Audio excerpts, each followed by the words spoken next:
A desobediência do primeiro rei de Israel. O primeiro rei de Israel foi exatamente o tipo de líder que a nação queria. Saul, filho de Quis, era um homem alto e bonito da tribo de Benjamim.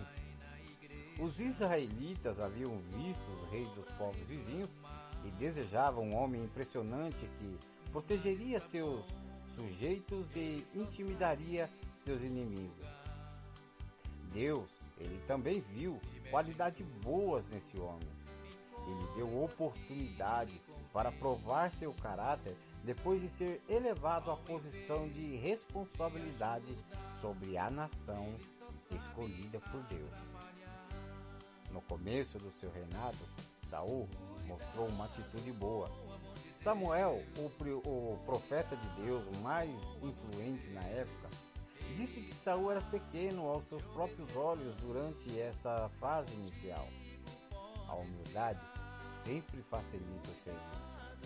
Saul foi escolhido para servir a Deus e as pessoas de Israel de uma maneira muito especial. E o seu pensamento humilde dava condições para ser um excelente rei. Na sua primeira grande tarefa como rei, Saul se mostrou um excelente líder. Ele respondeu à chamada dos residentes da cidade de Jabes de Gileade, sitiada pelos amonitas. Deus estava com Saul e os seus soldados e livravam a cidade da agressão amonita. Com essa demonstração de competência, Saul ganhou o apoio da nação e foi bem aceito como rei. Mas, infelizmente, esse rei caiu no erro que destrói muitos homens poderosos. Ao invés de manter sua humildade diante de Deus como servo do povo, ele começou a se preocupar com a sua própria posição e honra.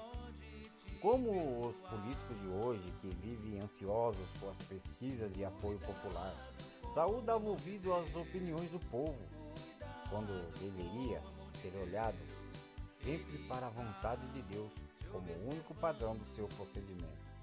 Saul baixou seus olhos para agradar aos homens e, ainda pior, para proteger sua própria imagem pública.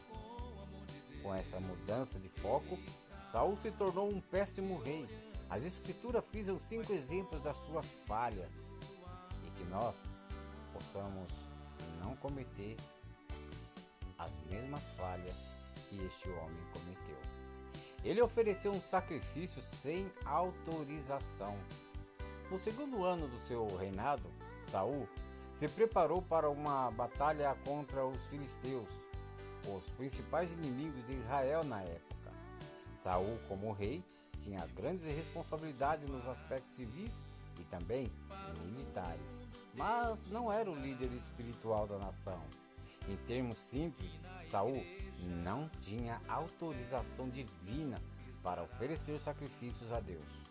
Mas, ansioso para buscar a ajuda de Deus antes de entrar no campo de batalha, ele se precipitou e ofereceu um sacrifício sem autorização.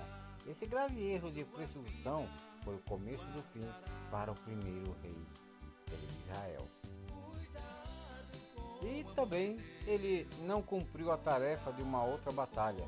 Deus usava a nação para castigar outras por causa da sua rebeldia contra o Senhor. Ele deu para Saul a responsabilidade de destruir os amalequitas por sua desobediência. Mas o rei não executou totalmente a sua tarefa. Achou melhor trazer sacrifícios para Deus, mas esse não se agradou com essa decisão. Eu abro um parênteses aqui. Nós devemos tomar muito cuidado com os nossos achismos. Saul também achou que estava fazendo certo. Então o sacrifício serviu para pedir perdão a Deus, mas o Senhor prefere obediência e não sacrifício. Ele foi covarde. A história de Davi e Golias demonstra a fé do jovem que se tornaria o segundo rei de Israel. Mas Davi venceu o gigante porque Saul, um guerreiro mais forte e muito mais experiente, não tinha coragem para enfrentar o filisteu. Lutou contra o adversário errado. Era o papel de Saul conduzir uma nação unida contra seus inimigos externos. Mas, por causa do seu egoísmo, ele se tornou contra Davi, um servo de Deus escolhido para ajudar a nação.